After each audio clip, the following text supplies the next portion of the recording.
Hello दोस्तों, मेरा नाम निकिता है। दोस्तों, आज हम एक इम्पॉर्टेंट टॉपिक पढ़ने जा रहे हैं जिसका नाम है थ्योरी ऑफ कॉग्निटिव डेवलपमेंट, या हिंदी में इसे कहेंगे संज्ञानात्मक विकास का सिद्धांत। ऐसा कोई सा भी टीचिंग एग्ज़ाम नहीं है जिसमें इस थ्योरी से क्वेश्चंस ना आते हों, चाहे वो आपका सीटेट एग्ज़ाम हो, यूपी टेट एग्ज़ाम हो या अदर टीचिंग एग्ज़ाम्स हों। सब में इस थ्योरी से क्वेश्चंस ज़रूर पूछे जाते हैं। ये थ्योरेटिकल फॉर्म में भी आ सकता है और ऑब्जेक्टिव फॉर्म में तो आता ही आता है हर एग्जामिनेशन में। तो चलिए अब हम डिस्कस कर रहे हैं थ्योरी ऑफ कॉग्निटिव डेवलपमेंट। इसमें मैं आपको सबसे पहले बताऊंगी जीन पियाजे के बारे में और उन्होंने क्या वर्क किया। उसके बाद मैं आपको बताऊंगी components of cognitive development theory, या फिर हम इसे बोल सकते हैं संज्ञानात्मक विकास के सिद्धांत के अवयव।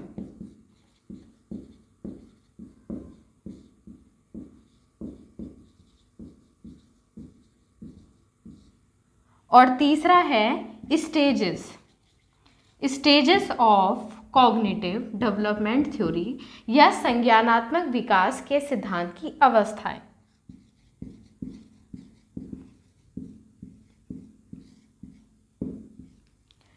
तो कोई भी कॉम्पिटिटिव एग्जाम हो, यहाँ से बहुत क्वेश्चंस पूछे जाते हैं, चाहे वो जीन पियाजे के बारे में पूछा जाए या उनके कंपोनेंट्स जो हैं यहाँ से क्वेश्चन आए, या कौन सी अवस्था यहाँ पर देखने के लिए मिल रही है, उन अवस्थाओं का सीक्वेंस भी पूछा जा सकता है, किस एज में कौन सी अवस्था देखने के लिए मिल रही है, या ये क्वेश्चन भी आ सकता है कि कौन सा कैरेक्टर कौन सी अवस्था में देखने के लिए मिलेगा।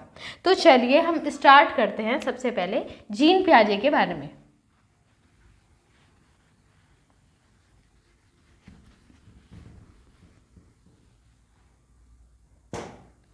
तो चलिए अब मैं बताती हूँ जीन पियाजे के बारे में। जीन पियाजे एक स्विस मनोवैज्ञानिक थे।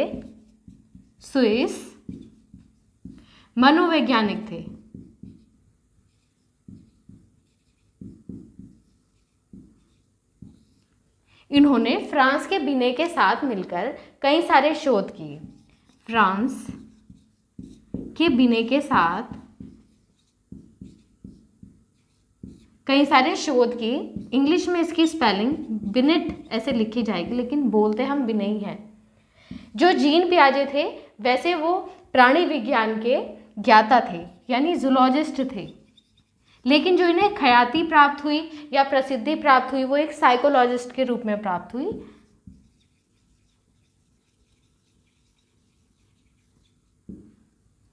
इन्होंने अपनी थ्योरी का जो विषय रखा वो था मानसिक विकास का अध्ययन।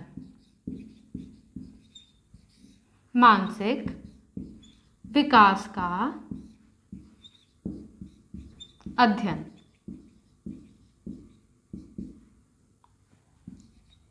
इन्होंने बच्चों को कहा कि बच्चे अपने ज्ञान का निर्माण स्वयं कर सकते हैं, या एक्टिव कंस्ट्रक्टर ऑफ नॉलेज। बच्चे जो होते हैं वो अपने ज्ञान का निर्माण स्वयं कर सकते हैं। तो इन्होंने बच्चों को क्या कहा? Little scientist. कि बच्चे क्या होते हैं? लिटिल साइंटिस्ट होते हैं।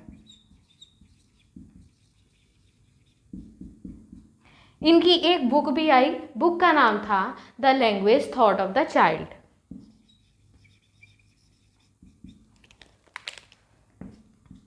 द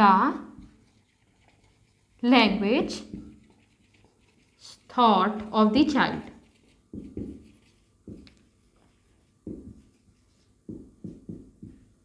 तो यहाँ से आपको बहुत सारे क्वेश्चंस देखने के लिए मिलेंगे कि ये एक स्विस मनोवैज्ञानिक थे। फ्रांस के बिने के साथ इन्होंने काफ़ी सारे शोध किए थे। ये जूलॉजिस्ट भी थे और ये साइकोलॉजिस्ट भी थे, और इन्हें जो ख्याति प्राप्त हुई, इन्हें जो प्रसिद्धि प्राप्त हुई वो एक साइकोलॉजिस्ट के रूप में प्राप्त हुई। इन्होंने मानसिक विकास का अध्ययन किया। इन्होंने अपने खुद के 3 बच्चों और आस पड़ोस के बच्चों के मानसिक विकास का अध्ययन किया और इस थ्योरी को फाइनली एक सिद्धांत का रूप दिया। इन्होंने कहा कि बुद्धि जन्मजात नहीं होती है, बल्कि एक छोटा बच्चा जो है उसे बहुत सारी चीज़ें ऐसी होती हैं उसे सिखाया नहीं जाता, वो खुद से ही सीख जाता है। जैसे किसी वस्तु को वो देखता है तो उसे पकड़ने की कोशिश करता है, उसे बल्कि सिखाया नहीं जाता है कि किसी वस्तु को पकड़ना है या देखना है, वो खुद ही अट्रैक्ट होकर उसको पकड़ने की कोशिश करेगा। इसका मतलब बुद्धि जो है वो जन्मजात नहीं होती है, वो कुछ प्रवृत्तियाँ अपने साथ लेकर जन्म लेता है। धीरे धीरे जब वो एक्सपीरियंस गेन करने लगता है तो उसकी बॉडी एक्टिविटीज़ का जो दायरा है वो बढ़ता चला जाता है। तो उन्होंने इस थ्योरी के बारे में बताया। तो पियाजे ने इस थ्योरी में बताया कि किस तरह से मानसिक विकास होता है। अब हम पढ़ेंगे कंपोनेंट्स ऑफ पियाजे थ्योरी।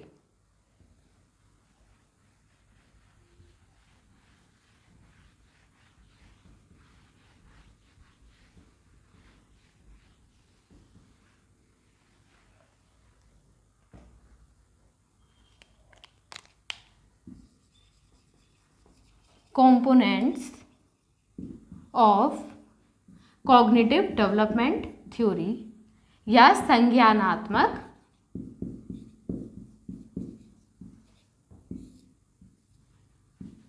विकास के सिद्धांत के अवयव।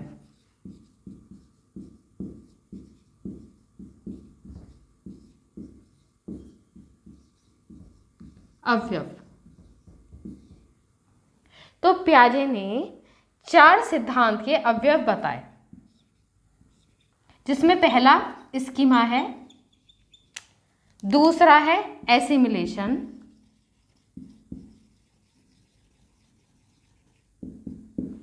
तीसरा है एकोमोडेशन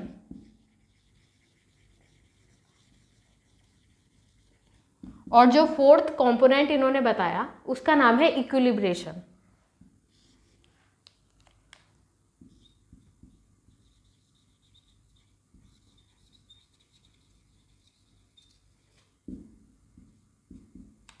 स्कीमा को हिंदी में स्कीमा ही बोलेंगे। एसिमिलेशन को हिंदी में आत्मसात्करण कहते हैं।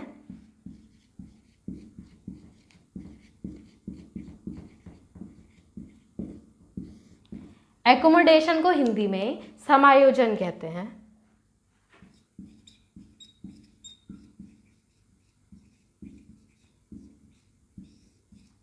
और इक्विलिब्रेशन को हिंदी में साम्य धारण कहते हैं। तो इन कंपोनेंट्स को समझने से पहले हमें एक शॉर्ट स्टोरी समझनी होगी। एक बार एक छोटा बच्चा अपनी मम्मी के साथ कहीं घूमने के लिए जाता है, तो वो रास्ते में एक एनिमल देखता है जिसका एक हेड था, एक टेल थी और 4 लेग्स थे। तो उसने अपनी मम्मी से पूछा कि मम्मी वो क्या है? तो उसकी मम्मी ने कहा कि बेटा वो काऊ है। क्या बताया? काऊ। तो उसने अपने माइंड में एक स्ट्रक्चर बना लिया कि अच्छा, जिसका एक सिर होगा, एक पूंछ होगी और 4 लेग्स होंगे, वो क्या होगी? काऊ। तो उसने एक मेंटल स्ट्रक्चर बना लिया। तो स्कीमा क्या है? Mental structure. अब सेकंड कंपोनेंट है एसिमिलेशन। अब देखिए, इसको समझने के लिए अब हम नेक्स्ट पॉइंट पर जाएंगे। तो फिर क्या हुआ? अगले दिन वो बच्चा दोबारा अपनी मम्मी के साथ कहीं जाता है घूमने के लिए, गांव में घूमने के लिए जाता है इस बार। तो वो रास्ते में क्या देखता है? एक एनिमल। तो अपनी तरफ आता हुआ एक एनिमल देखता है, उसका एक हेड था, एक टेल थी और 4 लेग्स थे। तो उसने क्या कहा कि मम्मी मम्मी देखो वो क्या है? काऊ। तो उसकी मम्मी ने कहा कि नहीं बेटा, वो काऊ नहीं है, वो तो बफेलो है। तो यहाँ पर एसिमिलेशन जो मैंने बताया, एसिमिलेशन में क्या था? जो उसने मेंटल स्ट्रक्चर बनाया कि हाँ, जिसका एक हेड होगा, एक टेल होगी और 4 लेग होंगे, वो क्या होंगे? काऊ। तो उसने इसी चीज़ को एज इट इज़ कॉपी कर लिया। तो ये क्या है? एसिमिलेशन, यानी जो पूर्व में उसने ज्ञान सीखा उसी का ही यूज़ किया। तो ये क्या था? एसिमिलेशन।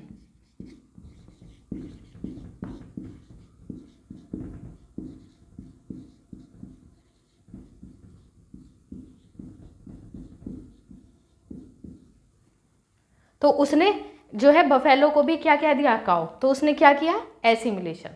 अब हम करेंगे बात एकोमोडेशन की।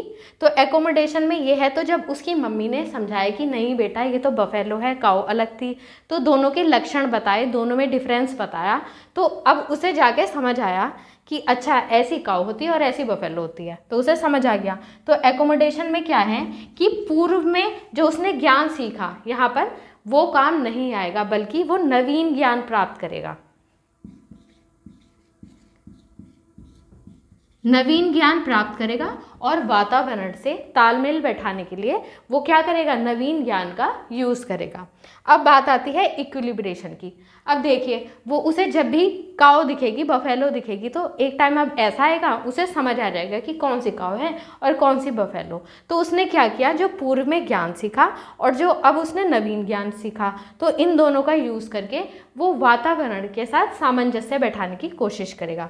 तो इक्विलिब्रेशन में क्या है, आत्मसातकरण और समायोजन का मिक्सचर, ठीक है, तो जिससे वो क्या करे, वातावरण के साथ सामंजस्य स्थापित कर सके।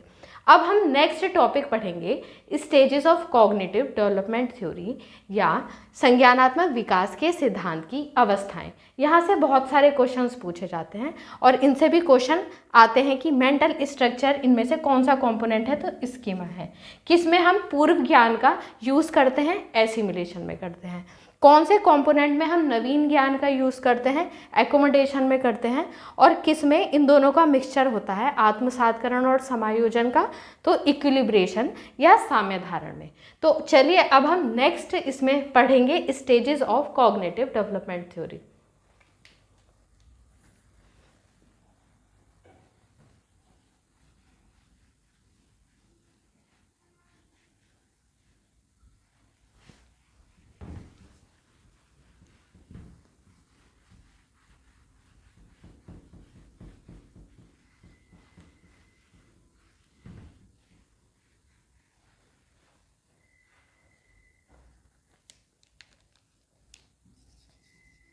Stages of cognitive development theory या संज्ञानात्मक विकास के सिद्धांत की अवस्थाएं, संज्ञानात्मक विकास के सिद्धांत की अवस्थाएं।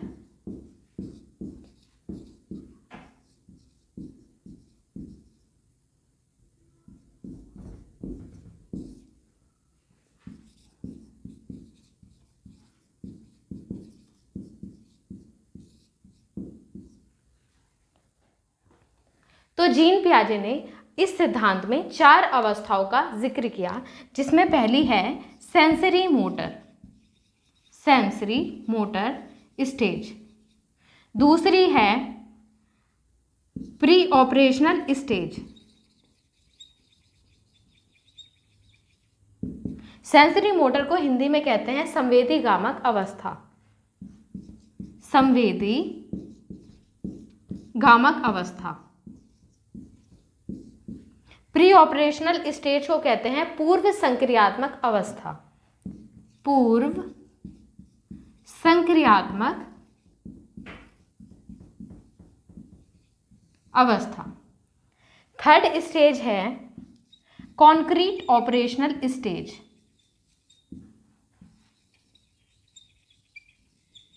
कॉन्क्रीट ऑपरेशनल स्टेज, इसे हम हिंदी में कहेंगे मूर्त संक्रियात्मक अवस्था, मूर्त संक्रियात्मक अवस्था। और जो फोर्थ स्टेज है इसका नाम है formal operational stage, formal operational stage, इसे हम हिंदी में कहेंगे औपचारिक संक्रियात्मक अवस्था, औपचारिक संक्रियात्मक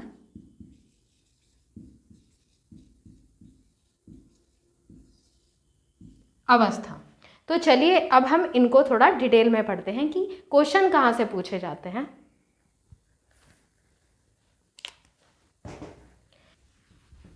तो मैंने आपको जो फर्स्ट स्टेज बताई वो है sensory motor, sensory motor stage, इसे हमने हिंदी में कहा संवेदी गामक अवस्था। सेकंड जो बताई उसका नाम है प्री ऑपरेशनल स्टेज, पूर्व संक्रियात्मक अवस्था।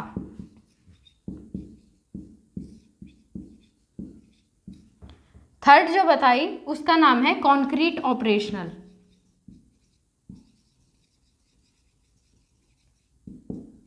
इसका नाम है मूर्त संक्रियात्मक अवस्था। और जो फोर्थ बताई है उसका नाम है formal operational, formal operational stage, इसको हम हिंदी में कहेंगे औपचारिक संक्रियात्मक अवस्था, औपचारिक संक्रियात्मक अवस्था। तो अब हम एक एक करके स्टेजेस को देखेंगे। तो जो सेंसरी मोटर स्टेज है, हम एक एक करके स्टेजेस देखेंगे। तो जो सेंसरी मोटर स्टेज है वो जन्म से लेके 2 वर्ष तक के बच्चे में देखने के लिए मिलेगी। यहाँ से क्वेश्चन पूछे जाते हैं। प्री ऑपरेशनल जो है वो 2 से 7 वर्ष के बच्चे में देखने को मिलेगी। कॉन्क्रीट ऑपरेशनल 7 वर्ष से 11 वर्ष तक के बच्चे में देखने को मिलेगी। और फॉर्मल ऑपरेशनल 11 से 15 वर्ष के बीच में देखने को मिलेगी, 11 से 15 वर्ष की आयु के बीच में देखने को मिलेगी। सेंसरी मोटर में बच्चा, नाम से ही पता चल रहा है संवेदी, सेंसेस, तो बच्चा सेंसेस से सीखता है। बच्चा कैसे सीखता है? सेंसेस से। सेंसेस जैसे कि आइज, स्किन एटसेट्रा। इसका सबसे अच्छा एग्जाम्पल है कि जैसे एक छोटे बच्चे को हम मना करें कि बेटा वो चीज़ मत छूना क्योंकि वो गर्म है, तो वो क्या करेगा? सबसे पहले उस गर्म चीज़ को ही छुएगा, क्योंकि उसे क्या पता कि गर्म है या नहीं है, मैं तो छूँगा, वो तो ऐसे करेगा, उसे क्या पता, तो वो तो छुएगा ही। तो जब उसे सेंस हो जाएगा कि हाँ गर्म चीज़ से हाथ जल जाता है, इसे नहीं छूना चाहिए, तो अब क्या करेगा? वो सेंसेस से उसने नॉलेज एक्वायर करी कि हाँ इस तरह से मेरे साथ ऐसा भी हो सकता है, तो अब वो क्या करेगा? वो दोबारा कभी भी गर्म चीज़ को नहीं छुएगा। तो इस तरह से वो अपने सेंसेस से नॉलेज जो है गेन करता जाता है, ठीक है। उसके अलावा जो बच्चा होगा उसके अंदर इमिटेशन वाली क्वालिटी रहती है। इसमें बच्चा बड़ों को देखकर सीखता है, बच्चा बड़ों को देखकर सीखता है।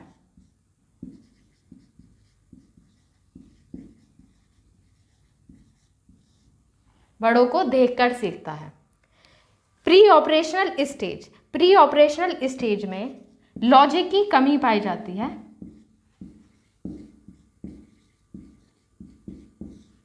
बच्चा जीववाद का कॉन्सेप्ट नहीं समझता।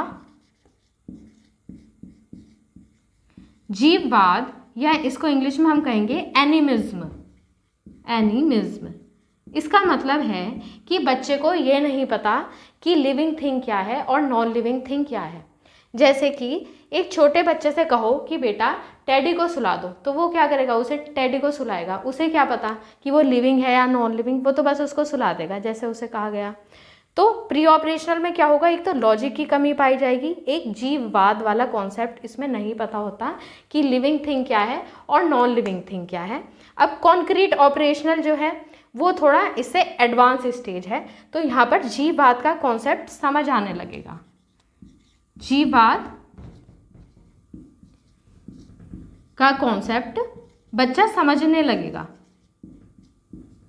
इसमें नहीं समझेगा, इसमें समझने लगेगा। अब यहाँ पर तो लॉजिक की कमी थी, लेकिन यहाँ पर क्या होगा? अब धीरे धीरे बच्चा लॉजिकल होता चला जाएगा, उसे कंजर्वेशन वाली चीज़ें समझ आने लगेंगी या संरक्षण की चीज़ें समझ आने लगेंगी।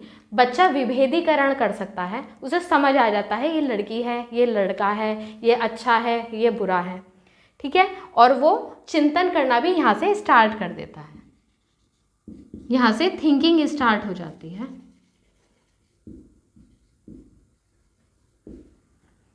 और जो सेंसरी मोटर स्टेज मैंने भी बताई थी, इसमें एक पॉइंट रह गया है। इसमें बच्चा वस्तु की छाप बनाना स्टार्ट कर देता है अपने माइंड में, वस्तु की छाप बनाना स्टार्ट कर देता है। इसका मतलब है कि बच्चे के माइंड में कुछ इमेजेस बनती चली जाती हैं कि बॉल गोल होती है, एरोप्लेन कैसा होता है, इस तरह की छोटी छोटी चीज़ों की और बड़ी बड़ी चीज़ों की, हर तरह की चीज़ों की इमेज उसके माइंड में बनती चली जाती है। तो अब हमने ये क्या पढ़ी, सेंसरी मोटर स्टेज, उसके बाद हमने पढ़ी प्री ऑपरेशनल स्टेज। इन सब की आपको एजेस का पता होना चाहिए कि ये वाली स्टेज इस वर्ष में पाई जाएगी और इसके ये कैरेक्टरिस्टिक्स हैं। प्री ऑपरेशनल इस एज में पाई जाएगी, इसके ये कैरेक्टरिस्टिक्स हैं। थर्ड स्टेज इस एज में पाई जाएगी और इसके ये कैरेक्टरिस्टिक हैं कि बच्चा जीववाद का कॉन्सेप्ट समझने लगेगा, उसे लिविंग और नॉन लिविंग का कॉन्सेप्ट समझ आने लगेगा। उसके अलावा बच्चा थोड़ा लॉजिकल सोचने लगेगा, कंजर्वेशन वो कर सकता है, क्लासिफिकेशन कर सकता है और थिंकिंग भी वो यहाँ से स्टार्ट कर देता है। उसे समझ आ जाता है कि किस तरह से चीज़ों का कंजर्वेशन करना है। लॉजिक की कमी इसमें होती है प्री ऑपरेशनल में। ये क्वेश्चन डायरेक्ट आपको रखे हुए मिलेंगे एग्जाम्स में कि कौन सी स्टेज में बच्चे में लॉजिक की कमी पाई जाती है, तो प्री ऑपरेशनल स्टेज में लॉजिक की कमी पाई जाती है। यहाँ पर इरिवर्सिबिलिटी का कॉन्सेप्ट भी नहीं होता, इरिवर्सिबिलिटी का कॉन्सेप्ट भी नहीं होता, यहाँ पर इरिवर्सिबिलिटी का कॉन्सेप्ट नहीं होता। अगर बच्चों के सामने संख्याओं को या वस्तुओं को पलट दिया जाए उनके सामने, तो वो समझ नहीं पाते कि क्या चीज़ किस तरह से है। जैसे कि बच्चों को बताओ कि 2 + 3 कितना होता है, 5। तो अगर आप उनसे थोड़ी देर में पूछो तो फिर ये बताओ 3 + 2 कितना होता है, तो बच्चा कंफ्यूज सा हो जाएगा, उसे समझ ही नहीं आएगा एकदम से। लॉजिक की कमी का मैं आपको ये उदाहरण देना चाहूँगी। आपने छोटे बच्चे को 2 गिलास दिए, एक थोड़ा बड़ा सा था, एक थोड़ा छोटा सा था। दोनों में सेम क्वांटिटी में या सेम मात्रा में पानी डाला। जैसे हमने इतना पानी डाला इसमें, तो जब ऑब्वियस सी बात है तो हमने दोनों में सेम क्वांटिटी में पानी डाला। ऑब्वियस सी बात है यही सेम क्वांटिटी का इसमें पूरा फुल तक हो जाएगा।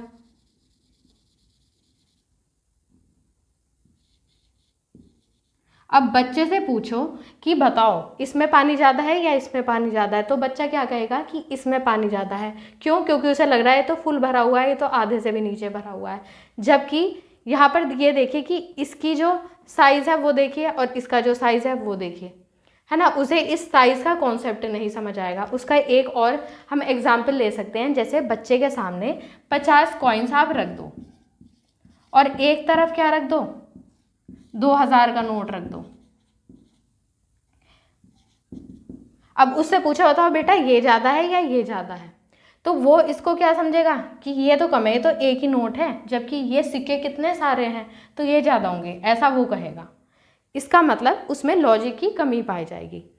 थर्ड जो स्टेज है वो 7 से 11 वर्ष की आयु के बीच में देखने को मिलेगी। यहाँ पे बच्चा कॉन्क्रीट ऑपरेशनल स्टेज 7 से 11 वर्ष के आयु के बीच में देखने के लिए मिलेगी। यहाँ पर बच्चा जीववाद का कॉन्सेप्ट समझने लगता है, उसे समझ आ जाता है कि लिविंग थिंग क्या है, नॉन लिविंग थिंग क्या है।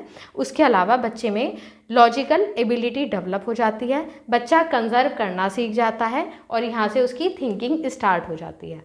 फॉर्मल ऑपरेशनल स्टेज जो है वो 11 से 15 वर्ष के बच्चों में देखने के लिए मिलेगी।